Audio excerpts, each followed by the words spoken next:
In fact, spent the night essentially over there, and you have some new information this morning, Steve.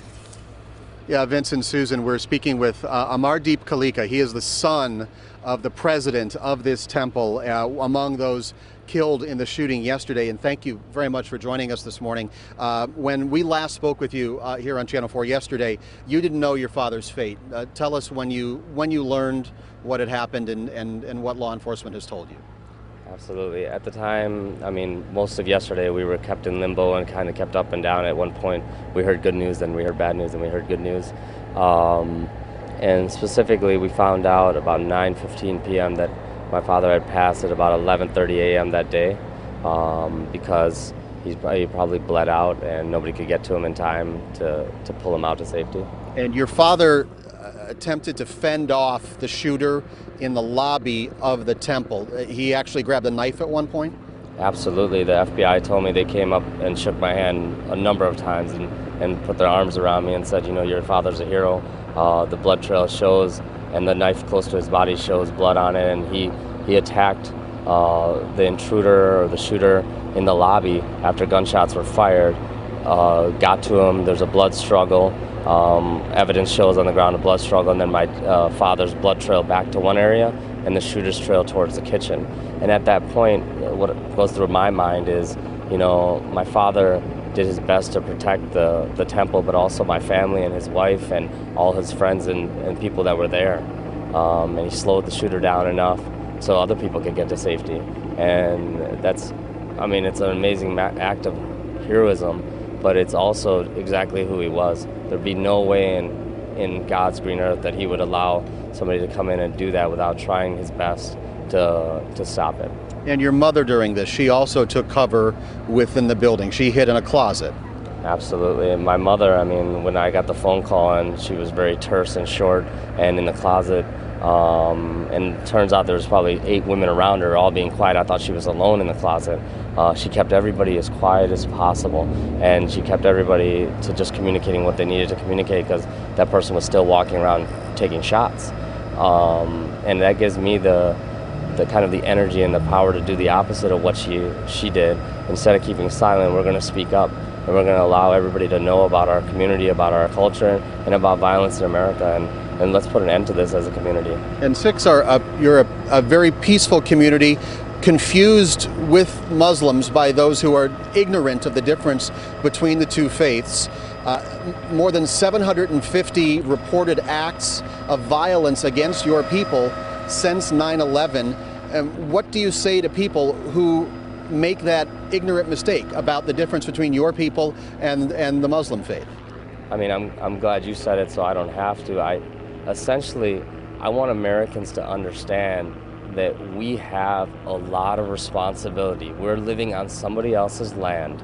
We are on the Native American land here, and we are all immigrants to this great land. And we've used these natural resources, which they held as a bank account for saving, and we've used these to help influence the world towards a new generation, a new civilization. And at this point, we have a responsibility as Americans to understand every culture on this planet, since we've now taken over and we've taken that stewardship as a role model. So, and Sikhism is not a small culture. It's I think it's the 5th largest in the world, and so it's not a small culture not to know. So for somebody to have this decisive of an action of walking in and pulling a trigger, I mean, that's complete ignorance if you don't have an understanding of what we are and who we are. Do you believe that you were targeted out of ignorance or targeted by mistake by this individual or individuals? Absolutely, absolutely. I mean, and it's time in and time again, the murder that happened in Phoenix, the attacks in New York post 9/11. There's a simplistic way of the way the American public deals with these things, and it's like to create an image of terrorism. And I understand it's mass communication. You want to get the communication out there, but there's nuances to all of this communication that people have to understand. A number of people throughout the world, because of Genghis Khan, wear a turban and have a beard. I mean, there's a number of reasons why all these. Even when I go to Africa, I see people with beards and a turban, and they look just like us from Sikh land, you know. And it's just amazing to see that we as Americans don't understand that there's a complete difference of an act of one person or a group of people putting planes into a tower versus a global act on innocent people. And this was as innocent as they come. Like, you probably go to church, and the people that were there that day are the same people who would be at your congregation at 9 a.m. or 8 a.m. before Mass. It's usually the elderly who are religious. It's usually the women. It's usually the children that are there because their mom is there. That's who was there that day. The people who really, really believe in God and want to do the service. And those are the people who suffer the most. And that's a dynamic call to action for everybody watching this. You've got to move on that. I know you want to say little about the shooter here because you don't want to give him credit, don't want to give his beliefs any credence, but what has the FBI told you about who he was and any groups that he may have been a part of? The FBI gave us spotty information throughout. At one point, somebody specifically said the reason we're not getting information out is because it's an internal person. But I already knew because I talked to the priest. When he picked up the phone, I asked him specifically, who's shooting?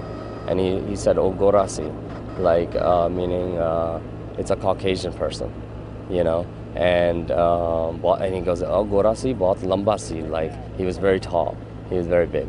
And, you know, it's hard at this point. With the FBI, they tried their best, and they're doing their best to investigate all the different leads, because there's been a number of other leads. Potentially, different people cased the place and came through and double-checked the place. We had many options of information, so they're going on down all those paths. There are reports that this individual had tattoos that referred to the terrorist attacks on 9/11. Is that something consistent with what you've heard from the FBI? Absolutely, that's something consistent I heard with the FBI, including when the FBI agent rolled his body over and looked at the tattoos. And earlier you told me that there was a red car with missing hubcaps that was casing the temple. When was that? And I definitely want to temper this information only in the fact that if that person is out there and you know that person, please call, please get the information, speak up. There's also this information I want to temper it also because if that person's listening, we just tip them off. So, you know, we're going to do our best as a responsible media junction to like control that. Sure. And then send out the information the best way. Okay. You've been very generous with your time. Let's honor your father as well. I mean, tell us about him. Who is he? You say he worked 18 hours a day to build this congregation here. Absolutely. My father's the quintessential American story. He came over with $30 in his pocket, and he worked at a gas station night and day, 18 hours a day. Multiple times he got robbed and was hit in the head and took to the ER.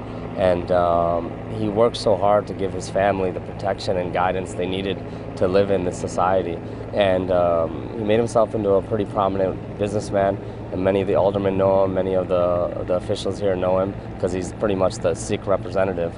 And he took that money, and instead of buying a yacht with it or buying 3 houses, our house is the most normal middle-class house in the world. You know what he did?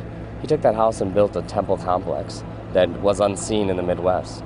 You know, and he built that for people to come and pray, and he thought to himself, in the future, more people are going to be here, more Sikhs are going to be here. Let me set that up for them. How proud was he of what he built? He was very proud. I mean, it was him and his, between this temple and his grandchildren, I mean, those are the sparkles in his eyes. All right, Mark, thank you very much for your time this morning. I appreciate it very much.